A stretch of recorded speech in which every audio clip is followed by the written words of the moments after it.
Hi, and welcome to Data in Depth, a podcast where we delve into advanced analytics, business intelligence, and machine learning, and how they're revolutionizing the manufacturing sector. Each episode, we share new ideas and best practices to help you put your business data to work. From the shop floor to the back office, from optimizing supply chains to customer experience, the factory of the future runs on data. Welcome, and thanks for joining us for another episode of Data in Depth, the podcast exploring the world of big data and its role in the manufacturing industry. I'm your host, Andrew Reiser. On today's show, we have independent marketing strategist and advisor, Lisa Arthur, joining us. Lisa is going to share her thoughts and experiences on using data to thrive and survive. Welcome, Lisa. Thanks, Andrew. Great to be here. Great to have you. So before we dive in, it would be great if you can share a little bit more about your background and experience and how marketing and data fit into that journey. Sure. It's not anything I planned for. And interestingly enough, I actually started out as a political journalist and decided that that was not going to be the career I wanted to pursue long term.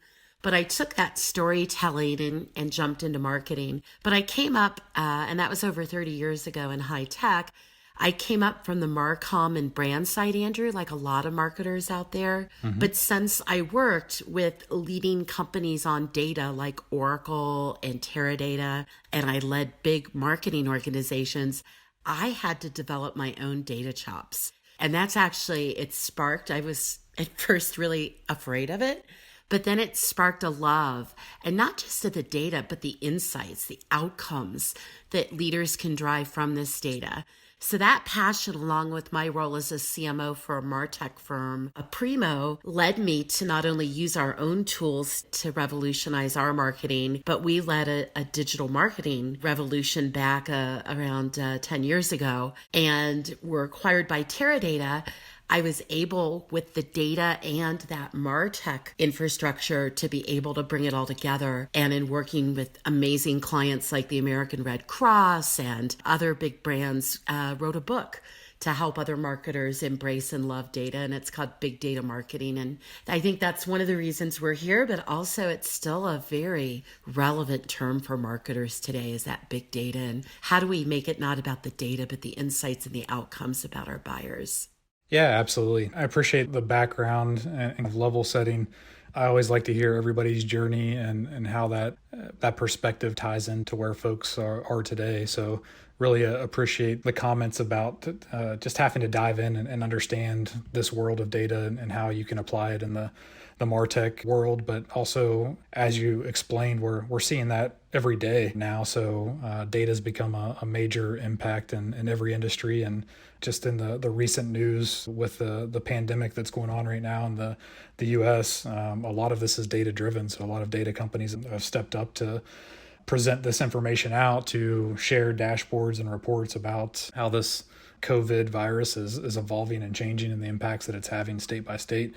So a timely conversation and unfortunate circumstances, but really would love your perspective on what you're seeing and then how this applies to the data to thrive and marketing strategy that you have. Yeah, I think data across the board is not only saving lives, but it is the path to the future. And that's the future for business, for us individually, but it's really what we do with the data, right? And I think that's what we're seeing with the recent news. And everything has transformed, Andrew, over the last months. According to Fortune.com, there are some 94% of the Fortune 1000 that are actually seeing like supply chain disruptions. So if we take it even beyond marketing, our manufacturers out there are in distress. There's kind of a need to both triage right now, right? And that's daily, hourly, as we keep our businesses afloat and we build a bridge past COVID-19, but also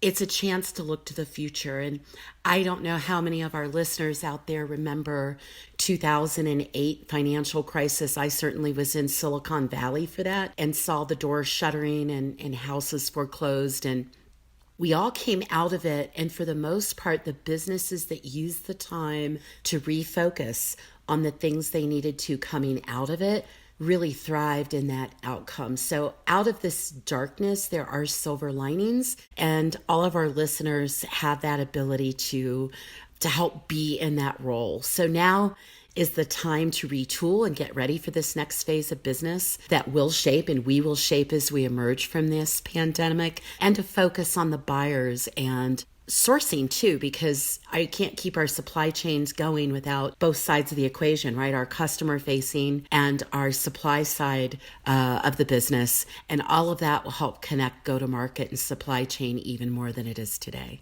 I think that's a great perspective. And I think that you're spot on with now's the time to retool for the future. And so I think that's a good segue to dive in. So some of the steps that you shared of taking a more data-driven approach to marketing, I'll just outline the 5 steps, and then maybe we can tackle all of them if we have time, or just a few that you feel are most pertinent.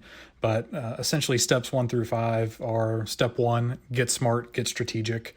Step 2, tear down the silos internally. 3, untangle the data hairball. 4, make metrics your mantra. And 5, process is the new black.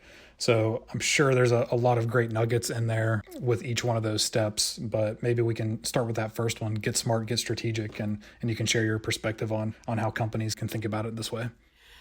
Thanks, Andrew. I think step 1, especially in these times, is the right one to focus on today, because it's what we can do from a work from home environment, and it's what we can do with the collaboration tools like Slack and Zoom and other teleconferencing tools that we have. So let me talk a little bit about that. Today, if you think about it, many companies have already mapped out their buyer journey.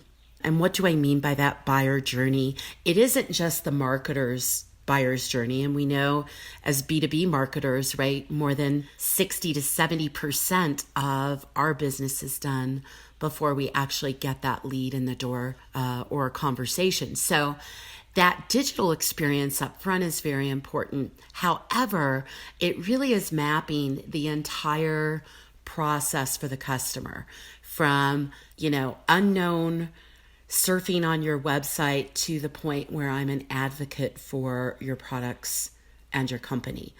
And I'll use an example from my background to talk about this.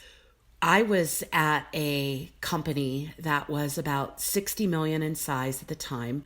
We were a high-tech software manufacturer. So we made the software, we serviced it, we delivered it to market. And with that, 60 million is not a huge software company if you compare it to some of the other brands I've already mentioned. But it was really shocking when our marketing team and our customer service team teamed up to look at the customer journey. And Andrew, do you know how many touch points? Can you guess how many touch points a $60 million high-tech marketing software manufacturer would have? I feel like this is a trick question, so I'm going to go with 10. Okay. I am so glad you said that, because you are far off, and it's a magnitude of 290 off. We had 300 touch points. It's absurd. You think about that. And as we looked at that, it was like, how painful is it to do business with our brand, our company? Right. So this was what we did, was we created a task force. And that's why I'm saying this is a great time to do it. We've got these collaboration tools. Let's pull together our account managers and success managers. Let's pull together our field reps if, that's where we get our service information as manufacturers.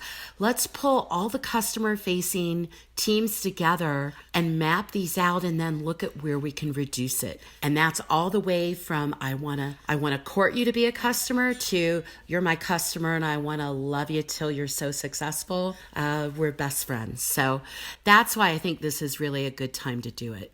Yeah, absolutely. I always love the mantra of KISS, of keep it simple, stupid. It seems like businesses more often than not overcomplicate the processes, overcomplicate these journeys. And back to your point, now's the time more than ever to realign and anticipate what this new world is going to look like coming out of this with, I won't call it a new way of doing business per se, but I think that you'll definitely see better ways of how we'll be able to engage with the customer. You're absolutely right. And I think as a marketer, this is such an exciting time for us to say, okay, I have the time I never have, right? Because if you think about marketers, we're deadline driven. We focus on the quarter, we focus on the year. It is constant multitasking, and we rarely get this gift of time to think about it. And the first step around getting strategic and building that foundation for data-driven marketing is really deeply understanding those buyers and prospects, understanding what they find of value, and then building the vision and the strategy around how your products and services can actually meet and exceed those needs. So that's where you can use that virtual internal force to pull together some of those insights and touch points, interviewing buyers and prospects. And even when I was the CMO of a 125 plus organization, I would do interviews with buyers and prospects myself. Now, I know a lot of times we relegate that work to agencies and branding firms that do that data, and that's fine to have that. My belief is, as marketing leaders, we've got to roll up our sleeves and be a little more on the front line, because it's the nuances that we hear, we see, that go from good to great marketing. Absolutely. And so in times like this where you see everybody is shifting to remote, shifting from working from home, shifting to having to rely on coming up with out-of-the-box ideas to not only service existing customers, but to also differentiate themselves through the noise of being bombarded by folks that are, I'm sure, waking up every morning to inbox full of solicitations and things like that. What advice would you share for marketers as they think about this differentiation and how to be authentic in this day and age where you are doing outbound and engaging with customers, but don't want to get lost in the noise? Yeah, that's a great question, Andrew. I think one of the biggest pieces of advice I would give marketers today is don't market. We're in a time, even before this pandemic hit, people do not like being marketed to. I would just ask you, do you like being heavy marketed, Andrew? Probably not. Regardless of the times, I don't. That's right. So I like to be an informed buyer, and I think that there's enough data out there that I can research on my own what it is that I'm in the market for, and then from that point kind of jump into the journey. The cold solicitations, I feel like I don't think I've ever responded to any of those. Yeah, I don't either. And you know where they're going to lead. And it's never a place you want to be. You're spot on. Informed buyer. Those two words are really key. So as we engage today, whether it's to triage, communicate on what is needed, what we can do to help our customers and our prospects, right? Because they're also struggling. We have to use the information we have to add value. That means to educate, to understand their pain. What would we want if we were in their shoes? And the key is outside in versus inside out. And I remember as a CMO with a few CTOs and CEOs having to debate and defend and take that customer voice. And out of those debates came the right answer of what we needed to internally communicate, but also the best way to do it for the customer.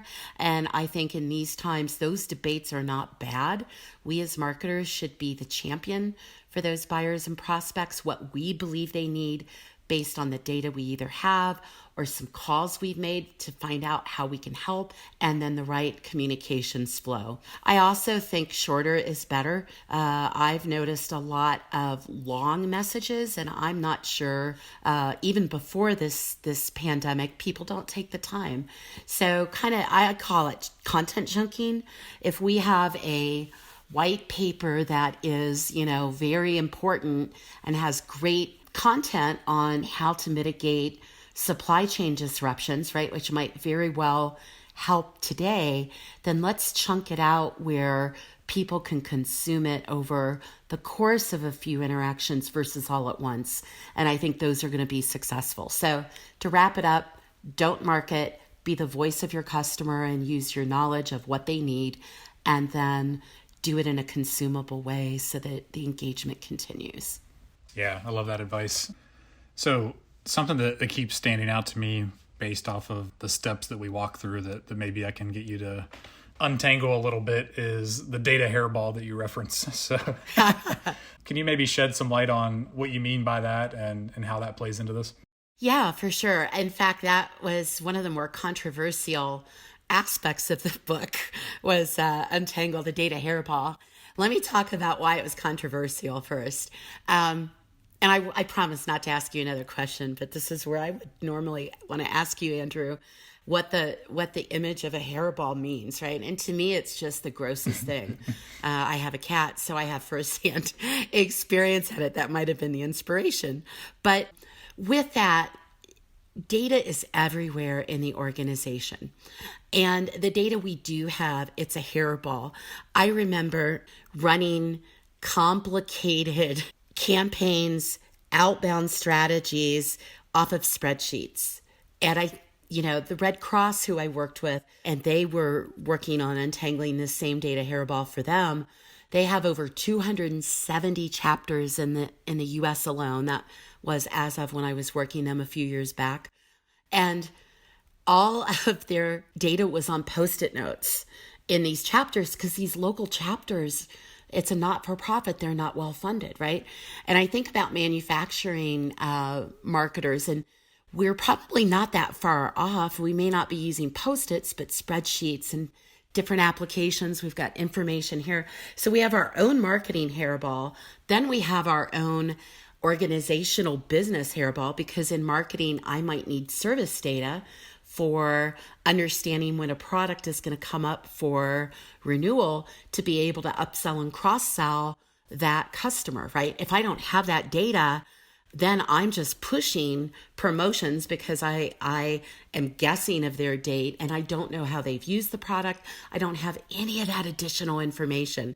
So tearing down the data hairball is one, and it kind of links back to the get smart, get strategic. What's our customer interaction strategy? How are we going to measure our demand, our engagement, right? What are those measures? And then what's the data we need? And then working across the organization. Our CIO is our best friend here. Leveraging those relationships, making those relationships stronger, and using that to pull the data together we need so that we can be effective. Because the one thing our customers hate is I give you data and you don't remember it. Mm-hmm.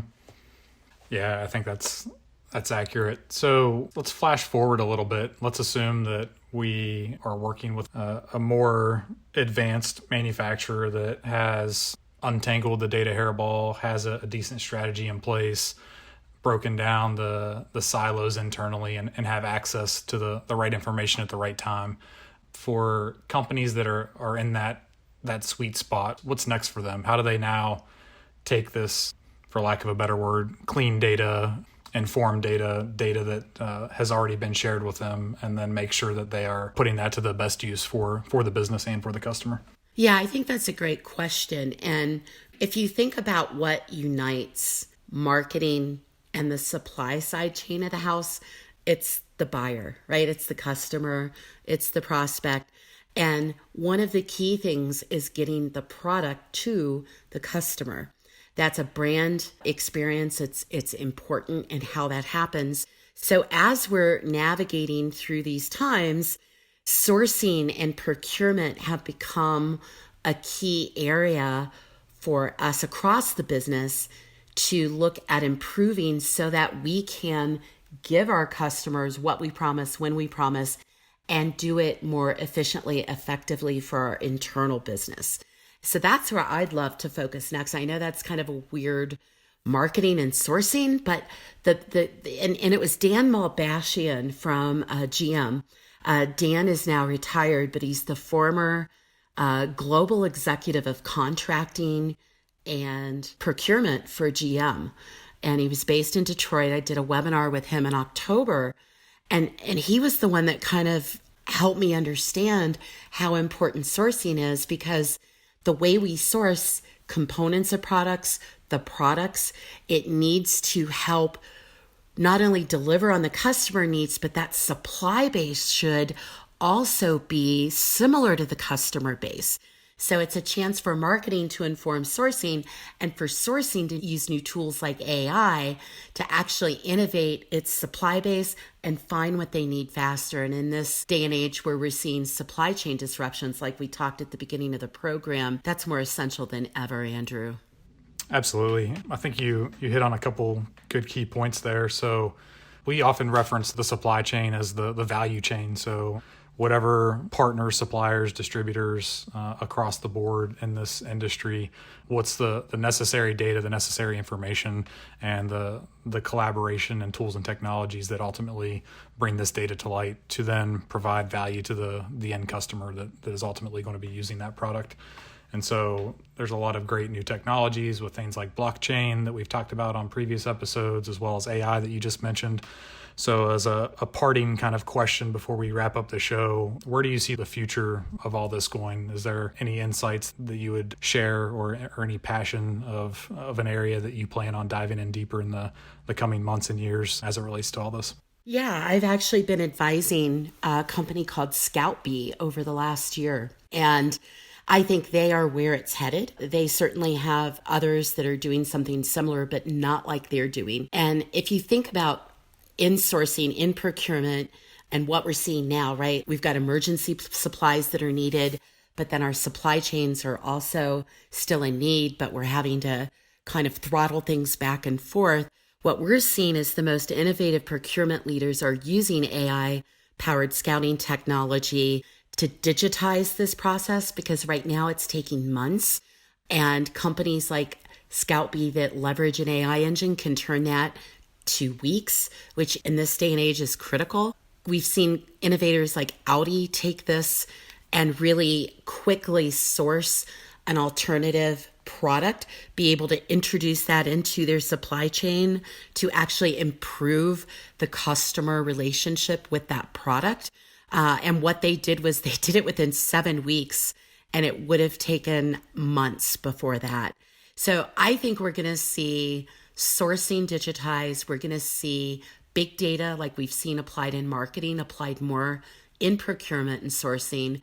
And we're going to see these organizations start to have better insights, help drive innovation, and more importantly, help mitigate the risk of supply chain disruption going forward. So I'm super excited about that, and super excited as you talk about the value chain that we in business need to continue to come together more and more. And I think that's going to be another silver lining out of this pandemic that we're seeing, is we are coming together not only within companies, but across countries to help each other. And I can't imagine that our value chains aren't going to thrive and survive with the data we have today going forward. So I hope that answered your question, Andrew. I am very optimistic about the future, and just know that as we stick together over the coming weeks, things will get better.